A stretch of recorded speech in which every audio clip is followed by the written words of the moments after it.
Welcome back.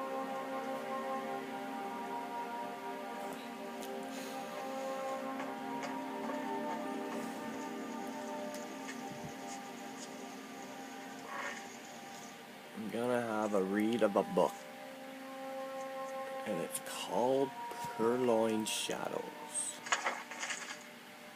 by Yarth. Chapter 1. The candle was lit, and the thief was standing there, blinking, caught.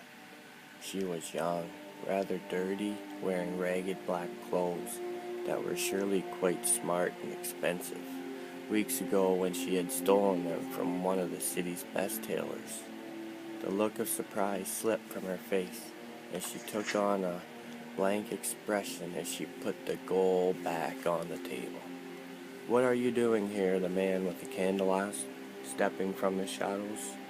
"That's a stupid question," the girl replied, frowning. "I'm obviously robbing you."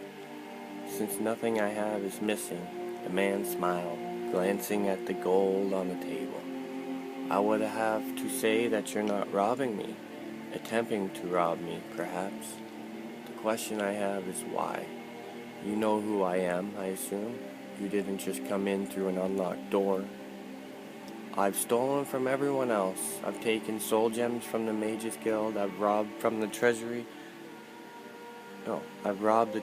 of the most secure fortress. I cheated the Archbishop of Yolinos.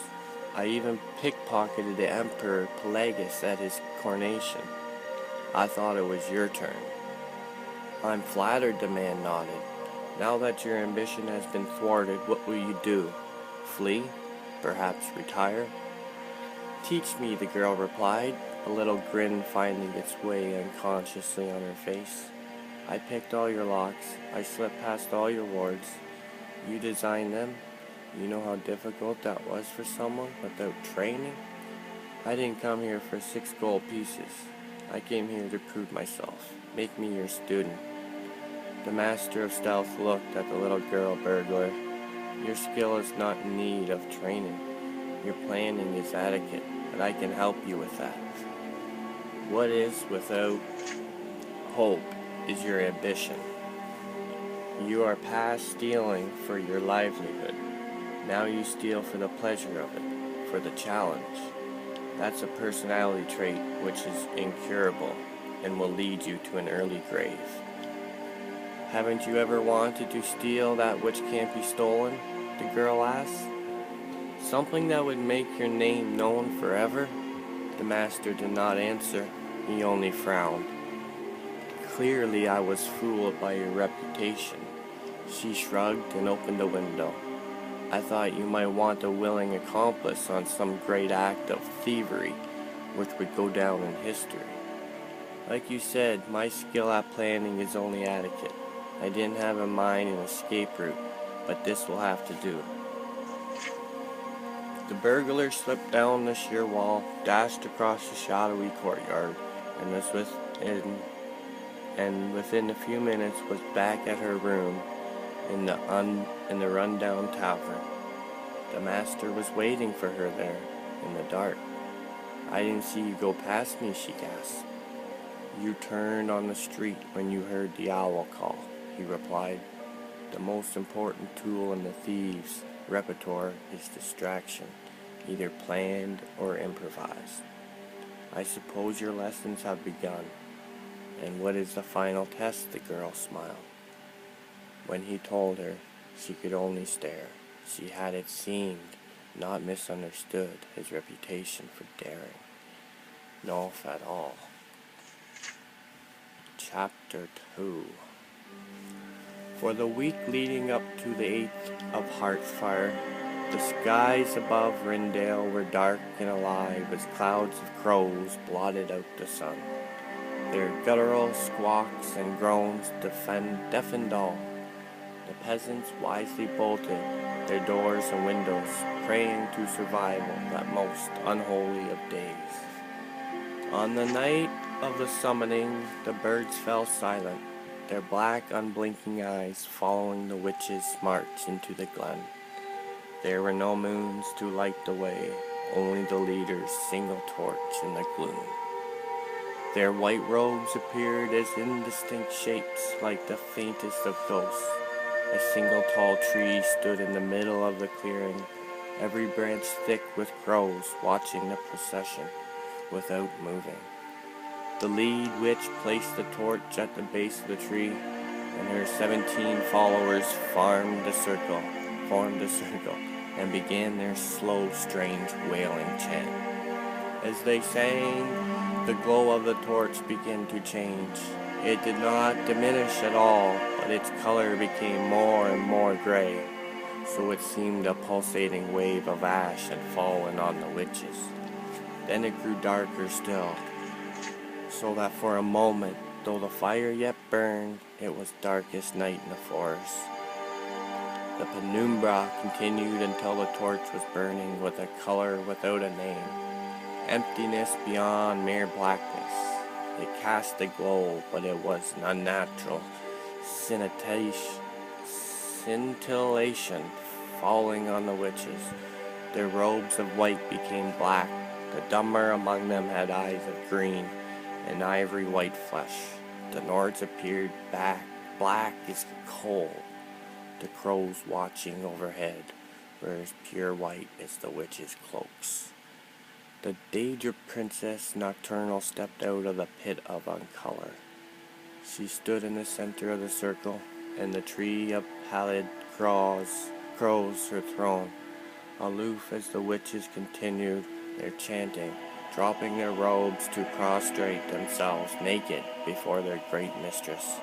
Wrapping her night cloak around her, she smiled their song.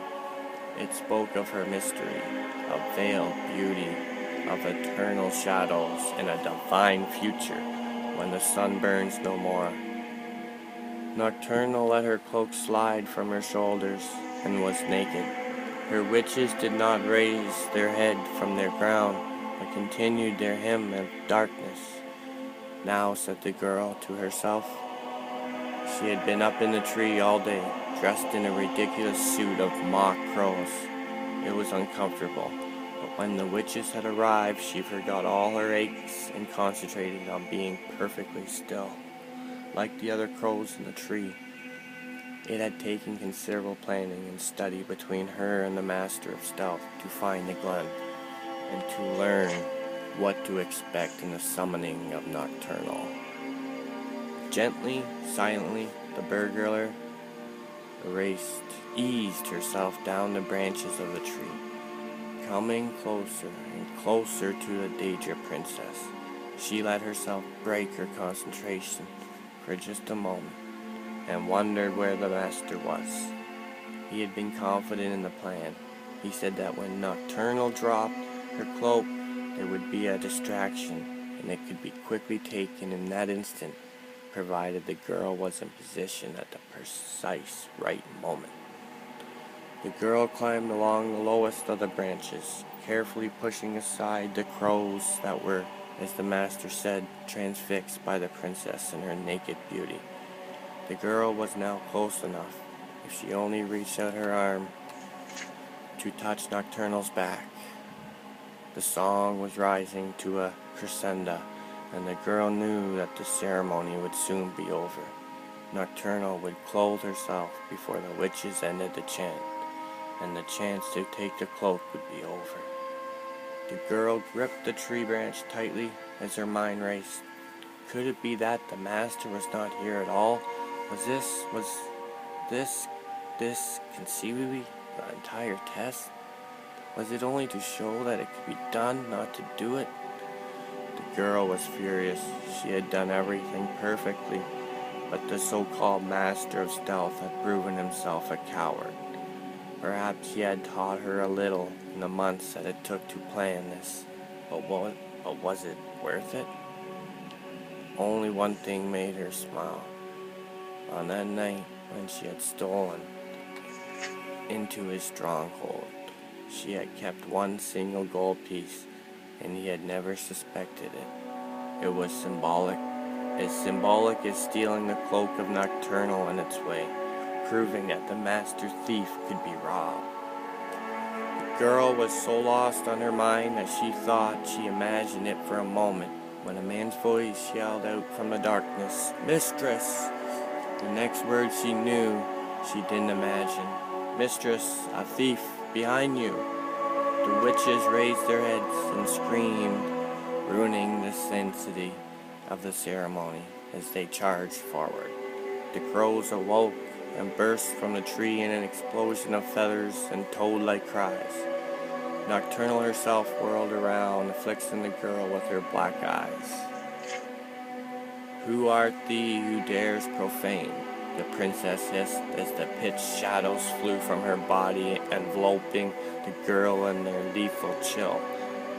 In the last instant before she was swallowed alive by the darkness, the girl looked to the ground and saw that the cloak was gone, and she answered as she understood, "Oh, who am I? I'm the distraction."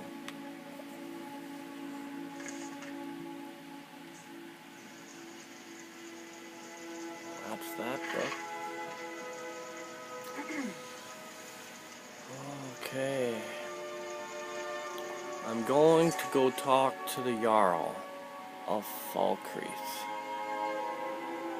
For some reason, I got this letter a while ago.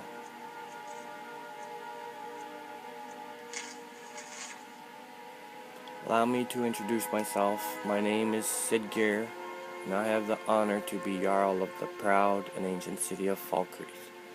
The fame of your exploits across SKYRIM has brought you to my attention. If you are interested in becoming a Thane of Falkreath, hold. I invite you to speak to me the next time you are in Falkreath. Aside from the honor that occurs to the title, my Thanes are entitled to a personal housecarl. I also can tell you privately that a choice parcel of land in Falkreath would be available for your purchase, should your services prove useful to me. I look forward to meeting you in person. I remain Jarl SKYRIM of Falkreath. So I'm thinking about, maybe having a house in Falkreath. And that is down here. So I'm probably gonna go journey from Nisa's cabin. I'll see you at Nisa's cabin. Okay? Bye for now.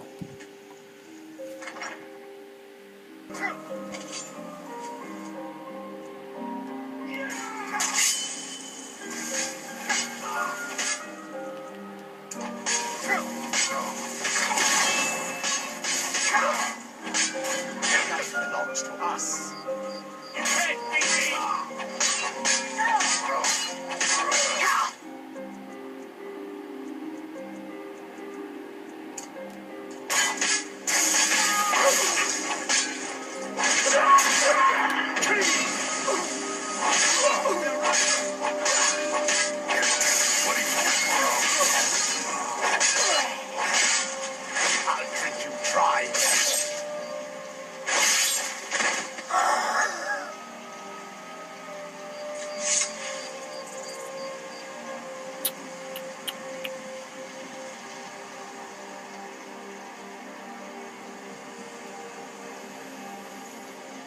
Oh, he died.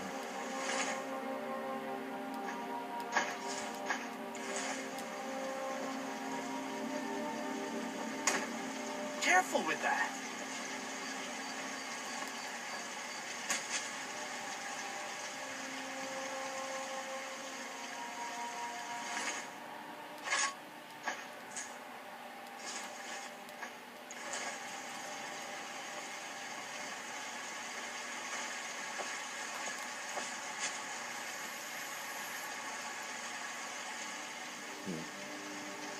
How do you stay alive all the time? Need something? Oh, really? Well, I stepped out my door and we got attacked, so I had to help out. So I'll see you at Anissa's cabin.